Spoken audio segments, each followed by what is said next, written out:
Hello, Ali. Hello, Cristina. And thank you for accepting to do this interview. Pleasure. We're here in Bideford. It's our last day with you, with Soul. Yeah. And we were wondering if you would like to answer some questions. Be a First pleasure. one, how long have you been working with Soul? And how would you describe your experience with this organization? Well, with Sol, I've been working here about 5 years, I think, now. I started doing some teaching at Barnstable and then was lucky enough to be able to take over here in Bideford, which is closer to my home. I really enjoy the work. I used to be a primary school teacher, and in many ways it's similar.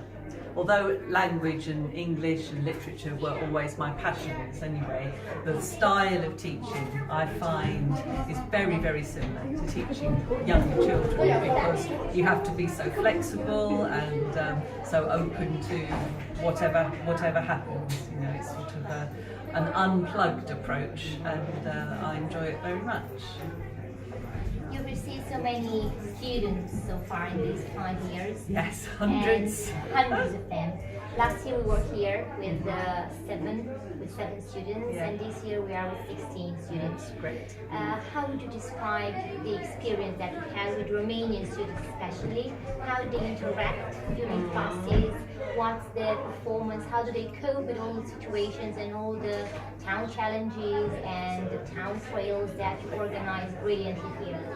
Well, with many of the students, but particularly the Romanians, I am so impressed by the students' confidence in using their English that they've learned.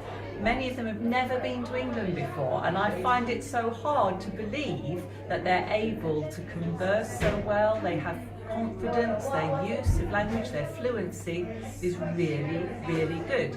So with some other nationalities, the first few days are just concerned with getting them a little bit confident to try their English. But with your students, I've found very much that they have got a great confidence and a great command of the language already, so they're able to really take advantage of the opportunities that we can give them. So they're using that really solid grounding that you've obviously given them. They can use it in real shops with real people, talking to people in the park, buying things. You know, it's fantastic. It's a real pleasure to see. That's good news, and your feedback is positive, and Yeah. that's the reason why we bring students here to build their confidence.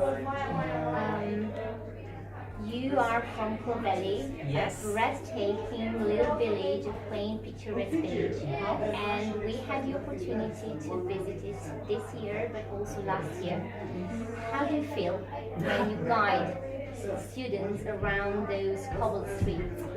I feel two things. I feel so proud of my village, and I'm enthusiastic and passionate about my village, which is why I take on to guide students, because I'm not normally a guide. Paul does that very, very well, but for Clovelly I feel I want to share my village, and then I also generally feel proud of my students when I introduce them to my village, and we always meet people that I know, and I feel proud of them and the way that they behave, the way they interact, and the questions they ask, and their genuine interest, and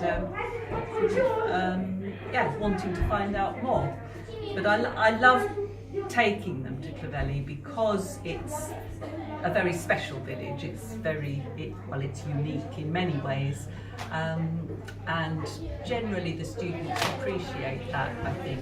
But also because I've lived there for a very long time, we generally meet 5 or 6 people that are personal friends of mine, and they will stop and chat to us. So we went to the soap shop, and my friend Sharon had prepared samples of handmade natural soap made in Clovelly. She prepared 40 little bags to give one to each student, which was lovely.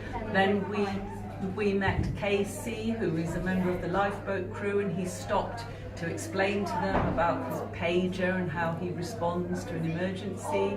Then we were able to go into the donkey stables and meet all the famous Clovelly donkeys. What happened next? We started walking down the cobbles and we met my friend Carol, who was bringing her shopping home. Well, in Clovelly that's a very special and unique experience because you have to load your shopping onto a sledge and pull it down. And although I'd talked to the students about this and they'd seen a picture, there's nothing quite like seeing the real thing happening before your very eyes. And you know, it wasn't set up situation, it was a real genuine happening that happens all the time in Clovelly. And then of course we were able to visit the lifeboat station where my husband met us at the bottom, opened up the station and was able to show them around the boat and they could try on the kit. And so it's quite a, I keep using the word special, but that, you know, that's the word that describes it for me. I love taking the students to Clovelly. Yeah. Thank you for your enthusiasm. Thank you for all the feelings that you put into this experience, and we're looking forward to being here again next year. I hope so. I hope Thank so. you so much. Thank you. Bye. Bye.